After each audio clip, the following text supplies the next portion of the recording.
Hello, welcome to the sideboard here at the StarCityGames.com Modern Open in Dallas, brought to you by Ultimate Guard. I'm Nick Miller alongside Peter Ingram. How you doing, sir? How's it going?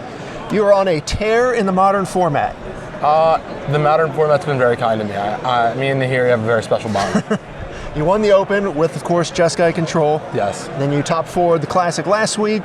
You're off to a 6-0 start so far here in Dallas. I am. You're playing the Jeskai deck again. And we didn't get to deck tech you, when you won the Open, but now you're here, we get to talk about the deck, things you've changed, where this deck is going. Sure. Okay, so when I had first started out with the deck, I had 2 Cryptic Command, 2 Electrolyze, and 2 Lightning Helixes. Actually, it might have been 3. I don't want to quote myself, but we've since moved away with that. Cryptic Command is definitely very good. I could definitely see playing like one in the flex slots of the deck, which are the Anger of the Gods, Timely Reinforcements, Lightning Helixes, and the 3 Ancestral Visions. I think those are like the flex slots of the deck. I'm also playing 3 Spell Snare, which some people play too. I just cut the Cryptic Commands and played more cheaper spells, so we can snap them back easier. And Cryptic Command's good, but I don't think it's ultimately necessary. Right. And, you had a version that you won the Open with, and then Jerry kind of brought his version to the mocks, and you've kind of done a mashing of the 2 decks together. I saw his list. I liked what he was doing, especially in GP Charlotte. So I kind of just mashed them together. I took his Ancestral Visions, put them in my main deck, because I think they're even against the matchups where you don't really want it, the Infect, Burn, Affinity, if you do turn 1 it, and you survive to that point, it's very likely going to win you the game. Yes, you might sideboard out the card or trim down on it, but I just think that it's overall probably, and it's also just very good in this deck, when you have Timely Reinforcements, Anger of the Gods buying you time, cheap removal.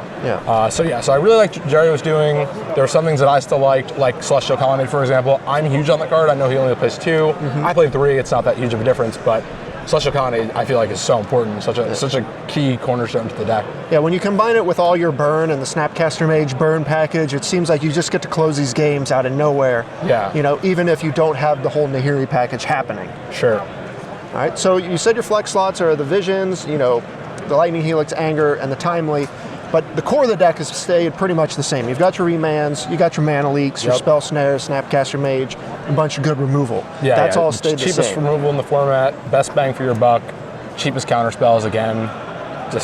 And you're just looking to tempt your opponent out, eventually stick in Nahiri and plus it twice, and bam, that's it. Right.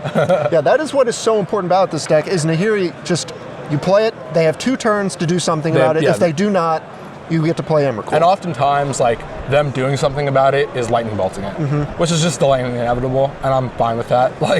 So long as Nahiri is on the table, we're cool. Yeah, I've walked past multiple matches where people are trying to just, electrolyze or lightning bolt Nahiri just to prevent a turn or 2. The inevitable. And it just, if they don't find a way to kill it immediately, they just can't win after that. Yeah, Nahiri is just great. It's actually just amazing. I love the card so much. It really gave this deck a way to, because there are other versions of the blue, white, red decks, the Restoration Angel, Kiki-Jiki, Geist versions, I'm sure are fine and actually are good against this deck, but I really just, Nahiri is just so powerful, and there really aren't many good ways to answer it in Modern. Yep. You have to play awkward things, like Dreadbore, I've seen come in to try to deal with it. Celestial Purges, stuff like that. Okay, you also got Vendilion Click running around in here, just a very powerful card. Yeah, Vendilion Click's it won me a game today where I had to Vendilion Click my opponent's Emrakul when he cast Through the Breach. Vendilion Click's just such a unique card in so many combo matchups. I kind of want a second one on the sideboard, but then there's Geist. It's just, the list is so tight, but Vendilion Click's really, really good. I also would never not play that card.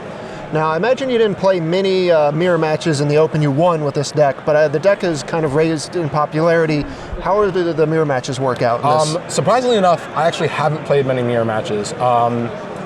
It's really just about, it's just basically don't tab out first, just don't, just if you can try not to, do not do it, because I can promise you it's not going to end well for you. They're going to counter your Nahiri, they're going to resolve theirs, and it's just going to be task free. So it's pretty much a sweet spot of balancing the tempo of the game, and Ancestral Vision is a very key part of that. Sure. If you can land the turn one Ancestral Vision, you're like so far ahead. Classic control of just wanting to make land drops, waiting until the end. Yeah. All right. So the sideboard has changed a significant amount as well. The sideboard has changed. You got a bunch of cards running around here. Talk about Spreading Seas and then Geist the Saint Trap. These cards pop out to me as not cards you're really using at the opening one. Okay, yeah. So Geist is something that Jerry kind of turned me on to. It's a really cheap threat that allows you to close out the mirror matches, the combo matches, where you kind of just want to land the threat early, back it up with some counter magic, and end the game, like Tron or Valakut or something like that. And going along with that, even though I had a pretty good record against those decks at the Open that I won, I really was thinking about Spreading Seas the entire time. After the tournament, I was like, wow, this card's really good. And I didn't pull the trigger on it in GP Charlotte when I played, but I actually pulled the trigger on it last weekend. And I top 4'd the Classic, and I boarded in Spreading Seas only against the Jund and the Absent decks that I played against, but it was very good there, and I was just really overall impressed with the card by like a wide margin.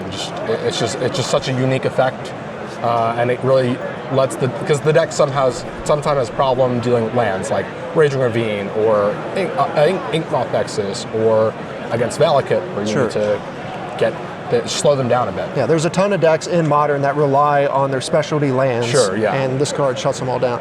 Celestial Purge, I guess that's kind of a concession to more Nahiris in the format as well. Concession to more Nahiris, concession to Liliana of the Veil. It's a card that I definitely love having on a sideboard. I'm not entirely sure if you ever want more than one, because with Snapcaster you kind of get a rebuy on all those effects, which is very nice. Then negates and dispels more counter magic. We've seen that. Crumble to Dust, great against Tron. Are you using that against more than just Tron? I'm using it usually just against Tron. Sometimes against Valakut, I also bring it in to try and hit their Valakut if they have to play it. Regarding the negates and the dispel, it actually was as a Staticaster this morning, but I switched it over to negate at the last second. I was very happy with my changes. I played Red-Green Valakut in round 3, but Staticaster is certainly a card that I was considering in my sideboard as well. Yeah. Other things, Stony Silence, we've seen this out of any deck that has white, basically. Yeah, it's just another like timely reinforcement and a wear tear.